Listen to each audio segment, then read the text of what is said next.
आरपारी को चलीगले आपण को हसे हसे बेदम करुवा बुधिया नना।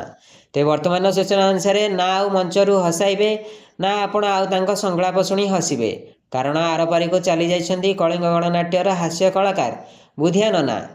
यात्रा जगत में देवेंद्र दास बा बुधिया नना भाव परिचित यही हास्य कलाकार आज समस्त कंदाई दे चली जाइछन्ती। दीर्घ 50 वर्षर यात्रा क्यारियर रे हस फुहारा फुटई बुधिया मृत्यु बेलू 63 वर्ष होइथिला। मिलिथिया सूचना मुताबक आजमा बा श्वास पीड़ित थिबा बुधिया ननांकर गतकाली मृत्यु हो जाइछि। असत्य सहर, बदनाम गलीर झियो भली सुपरहिट यात्रा रे अभिनय करथिले। रंगमहल, विश्व दरबार, कलिंग गणनाट्य, कोणार्क गणनाट्य, पार्वती गणनाट्य भली नामी दामी पार्टी रे अभिनय करथिले। बुधिया ननांक घर जगतसिंहपुर गोपालपुर रे होइथिया बेले तांकर मृत्यु को नहीं यात्रा दुनिया सह प्रशंसक महल रे दुखर लहरी खेली जाइछि। मासक मध्य चलीगले दुई कमेडियान। ते वर्तमान सूचना अनुसार एथर डिसेम्बर मास यात्रा जगत पर अनेक दुख आनी देछि। दुईटी बड़ बड़ यात्रा पार्टीर दुई जण जनाशुना हास्य कलाकार देहांत हो जाइछि। आज बुधिया ननांक परलोक हो जाइथिया बेले गत 7 तारिख रे इंद्रभुवन अपेरार मुख्य हास्य कलाकार गुरुपृष्टिंकर एक सड़क दुर्घटना रे जीवन चली जाइथिला।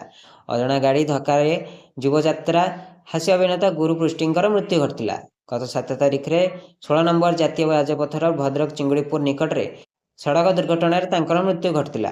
सूचना अनुसार कलाकार गुरुपृष्टि रविवार राति पाखापाखि 8टा बेले नाटक में अभिनय करने एक बाइक जोगे भद्रक धामनगर सेंडपुर आसुथिबा बेले जातीय राजपथर चिंगुड़ीपुर केनाल छक निकट में पछरु आसुथिबा एक अजणा गाड़ी धक्का दे पलाई जाइथिला। एहा परे गुरु को मेडिकल में भर्ती कराइथिले भी डाक्तर तांको मृत घोषणा करथिले। गतकाली नली आज बुधिया। ते वर्तमान सूचना मुताबक आज बुधिया ननांकर मृत्यु खबर समस्त को दोहलाई देथिबा बेले गतकाली अष्टशंभु अपेरार मुख्य खलनायक भूमिका अभिनय करथुआ नरेंद्र दासंकर मात्र 40 वर्ष बयस देहांत हो जाइथिला। जगतसिंहपुर जिला बालिकुदा ढिहसाही ग्रामर नलींकर हृदघात जीवन चली जाइथिबा बेले एबे से अष्टशंभु अपेरार अभिनय करथिले।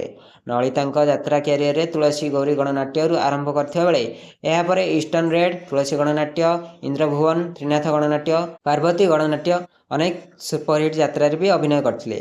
ब्यूरो रिपोर्ट, नवीकरण टीवी।